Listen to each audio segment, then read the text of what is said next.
lovely people, it's Queen Agnes. Welcome to Coin TV, where I encourage everyone to be earnest and brilliant and overall empowered.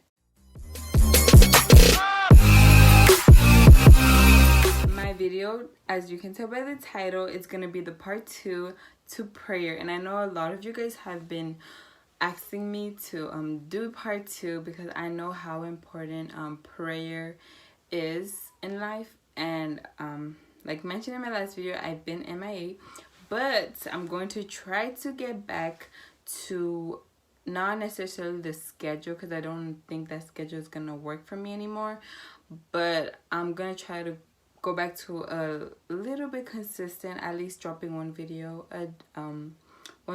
a week type of schedule. But let's just dive right into this topic, because prayer is just, I don't even know how to describe it, but it's prayer. So the first part was prayer. Is there a correct way to pray? And just a little recap of that video. I was just basically saying that there isn't a correct way to pray.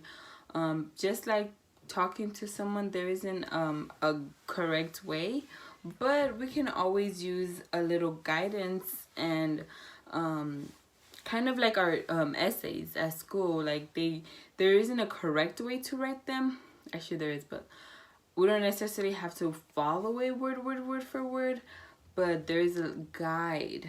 So I gave a guide, and a 3-step guide, and it was first start off with thanksgiving, and then forgiveness, and then kind of like guidance and help and asking God. Like, so those are the 3 steps, and I'm not gonna get too much into the steps because I already went into it for a full video. So if you want to check that out, I'll leave the link in my description box below. You just click it. And so this part 2, I was gonna do 3 parts, but I'm like, I don't want to keep you guys waiting any longer for me to drop 2 and then 3, so I just combined 2 and 3. So I'm gonna be answering the power of prayer, and I'm also going to talk about group prayer. Is group prayer enough? Okay, so the power of prayer. Prayer is very powerful, and I just have so many stories to back that up. I have so many stories that people have told me, that I have heard from different people in different places that I've went to. I have my own stories. So how do you say it? Like, what's the word I'm trying to say? Like, there's evidence supporting the power of prayer through different people. And so a thing that I usually get, or a question, is that prayer is only powerful to like holy people, like top Christians. That's the only time that prayer is powerful, and that's actually pretty wrong.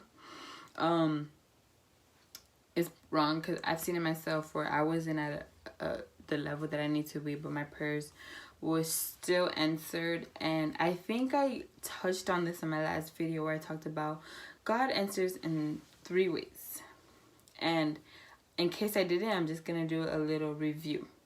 I mean, not review, but a little fast listing. So God is either gonna say yes and give it to you exactly when you want it and how you want it. Number 2, he's gonna say no and never give it to you. And then number 3, he's gonna say, wait, it's not the time yet. And he'll probably give it to you exactly how you want, or a little shit. So those are the 3 ways that God answers prayers. And prayer is powerful. And the reason why I say this is because just from experience, from the stories, like I said, people usually pray when they're only going through tragic things in their life, and we see how powerful the results of those prayers come out. They come out so powerful with such a not to say that those people are not saying it from the heart, but it really isn't sincere. So those unsincere prayers have powerful results. So when we actually genuinely pray with filled with the Holy Spirit, like, you can move a mountain. We can move a mountain. If we really prayed sincerely, correctly, even though there's not a correct way, but correctly, then we could move mountains. It takes a little tiny dot. My hand is too big. I can't find a dot that's big enough, small enough for me to give you. If we have faith as little tiny mustard seed, we can move mountains. So prayer is very, very powerful. Like, very powerful. You know how powerful prayer is? Prayer is so powerful that Satan like cannot be in the presence of prayer.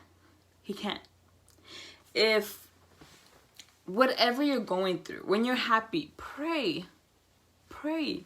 When you're sad, pray. When you're depressed, pray. When you're overjoyed, pray. When you're stressed, pray. Pray. Prayer is super, super important too. It's super, super important. And let me tell you something. So in the past, in my life, I was always used to, when I went through something and something hurt me, I would either tell someone or keep it inside.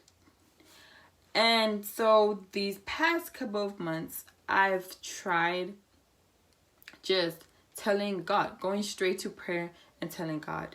That's all I did. And at first I was just like, well, I'm not really talking it out. Anyways, there's just so many different questions I just had myself, and I'm like, wait, what am I even talking about? Like, I'm over here doubting God. So that I was just like, you know what, let me just go to him. And so I would bring him my problems. And I'm telling you, he just, in a matter of hours, like minutes even sometimes, he gave me peace. Just because I went to him in prayer. So prayer is so powerful. Like, it's really powerful. And I think I'm going to have to, I want to do, I guess I am going to do part 3. But part 3 is just going to be me, I'm just going to collect a lot of verses on prayer and then give my 2 cents on the different scriptures from the Bibles about prayer. So that'll be my part 3. But the other part of this video, so we're doing the first part, which is the power of prayer. And I think that's just one of my testimony with prayer. I think that emotional piece is one of my most like testimonial prayer, because I was just in a really, months ago, I was just in a really bad place mentally. I mean, not mentally, emotionally. And I feel like there is no way that I can get through this. Like, I felt so stuck, and I feel like I have no answers. I didn't know if I should give up. I didn't know if I should continue. I did not know what to do. And I talked to so many people, and it was like they were trying to help, but they couldn't understand fully what I was going through. And I did not know what to do anymore, and I didn't want to feel this way anymore. I didn't understand why I was still feeling this way anymore after years of feeling this way. And it just started affecting me physically. Like, I would feel so lazy. I'd feel mentally drained. It just affected how, like, when I went to sleep, I just kept dreaming and thinking about it, and constantly throughout the day I just kept thinking about it, and it was not a good feeling at all.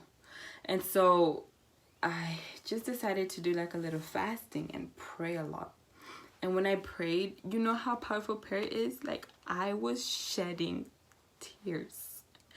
I was like, dear Lord. And I just spilled everything. And I felt open. And I was raining a whole river came out of my body from that powerful prayer. And let me tell you something. My prayer was definitely not answered the first way a prayer is answered, or the second way. It was answered the third way. The third way.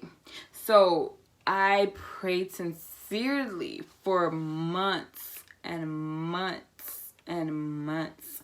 So that's another thing. Prayer takes a lot of patience, a lot of consistency.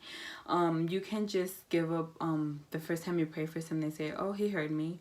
It's just like your parents. Sometimes you tell them something, they forget, or I'm not saying that God forgets, but you have to continually keep telling them and reminding them.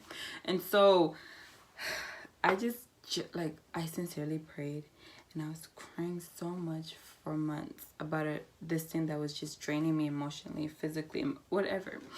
And months later, like 7-8 months later, I was just sleeping. I wasn't sleeping. Excuse me. I was laying on my bed, and I just started thinking about it.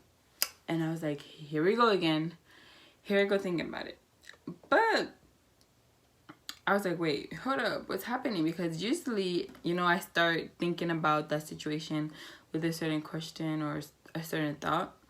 But this time, it was just, like, it felt like someone was talking to me. And I believe that God was talking to me.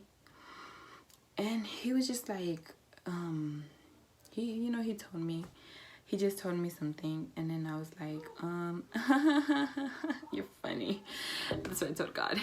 And then he was like, no, I'm serious. Like, think about this and this and this and this and this and this and this. And I was like, well, you know what? When you say it that way, it kind of makes sense. And he was like, do you need more evidence? And then I was like, yeah, kind of. And so he, it was just a conversation between me and God. And so, like, after that conversation, I had my answer. I have my answer. And that just gave me, like, happiness. It gave me happiness because what made me, like, so down and depressed was because I was so uncertain of what I needed to do next. I was so uncertain of why I felt that way. It was just so much uncertainty. And so months later, God answered my prayer, and it just emotionally relieved me. So that's my testimony on how powerful prayer is. Powerful, sincere, consistent prayer is. And so next part is group prayer enough. Group prayer isn't enough. And I know this personally because sometimes when in group prayer, I when others are praying, since, like, I don't know why, it is so weird. When I open my eyes and I have my eyes open when we're praying, I actually pay attention to what the person is saying. And I think it's because I'm a visual person. But as soon as I close my eyes, not as soon as, but like maybe halfway through the person's prayer, I don't know, my mind just goes different places and I just can't focus. And I don't know how many of people do that when other people are praying. And so it's like, if you say, oh, we already prayed and you were halfway dozed off, that doesn't count. You know what I mean?